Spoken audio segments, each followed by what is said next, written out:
Hello friends, welcome to our Rasulpura. ನೋಡಿ, ಸುಮಾರು vintage ಕಾರ್ಗಳಿವೆ. ಇದು ಪಜಾರೋ, ಅದು ಹೊಸದು ನೋಡಿ, ಕ್ಯಾಡ್ಲಾಕ್. ಈಗ ಸರ್ವಿಸ್ ಮಾಡ್ತಿದ್ದಾರೆ. ಒಂದು 4 ಇಯರ್ಸ್ ಆಯಿತು ಸ್ಟಾರ್ಟ್ ಮಾಡಿದೆ. ಇವತ್ತು ಬಂದು ಬ್ಯಾಟ್ರಿ ಹಾಕಿದ ತಕ್ಷಣ ಸ್ಟಾರ್ಟ್ ಆಯಿತು. ಇದು ನೋಡಿ, ಒಂದು ಬೆನ್ಸ್ ಕಾರ್ ಇದೆ. ಅದನ್ನು ಅಷ್ಟೇ ಸುಮಾರು ವರ್ಷ ಆಯಿತು ಸ್ಟಾರ್ಟ್ ಮಾಡಿದೆ. ಇವತ್ತು ಕ್ಲೀನ್ ಮಾಡಿ ಎಲ್ಲ ಸ್ಟಾರ್ಟ್ ಮಾಡಿದರು. ಈಗ ಟೈರಿಗೆ ಏನೋ ಸ್ವಲ್ಪ ಪ್ರಾಬ್ಲಮ್ ಇತ್ತು, ಅದು ರೆಡಿ ಮಾಡಿದರು. ಲ್ಯಾಂಡ್ ರೋವರ್ ಇದೆ, ನಮ್ಮ ರಸೂಲ್ಪುರದ್ದು FM ಖಾನ್ ಫ್ಯಾಮ್ಲಿದು ಮನೆ.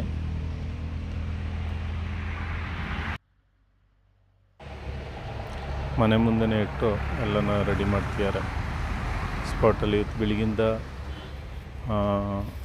2 ಕಾರು ಸ್ಟಾರ್ಟ್ ಮಾಡಿದರು. ಒಂದು ಕ್ಯಾಡ್ಲಾಕ್, ಇನ್ನೊಂದು NE ಕಾರ್, ಇದೊಂದು ಬೆಂಜ್. ಇದು ಸ್ಟಾರ್ಟ್ ಆಗ್ತಾಯಿಲ್ಲ. ಇನ್ನು ಇದು ಮೈಸೂರಿಗೆ ತಗೊಂಡೋಗಿ ರೆಡಿ ಮಾಡಿ ತರ್ತಾರೆ. ಇದೊಂದು ಬುಲೆಟ್ ಇದೆ, ತುಂಬ ಹಳೆಯದು, ಯಾವ ವರ್ಷದಂತೂ ಗೊತ್ತಿಲ್ಲ. ನಂಬರ್ ನೋಡಿ CTM 1365. ಇದು ಬೆಂಜ್ ರೆಡಿ ಆಗ್ತಾಯಿದೆ. ಇದು ಪೆಟ್ರೋಲ್ ಗಾಡಿ ಬೆಂಜದು.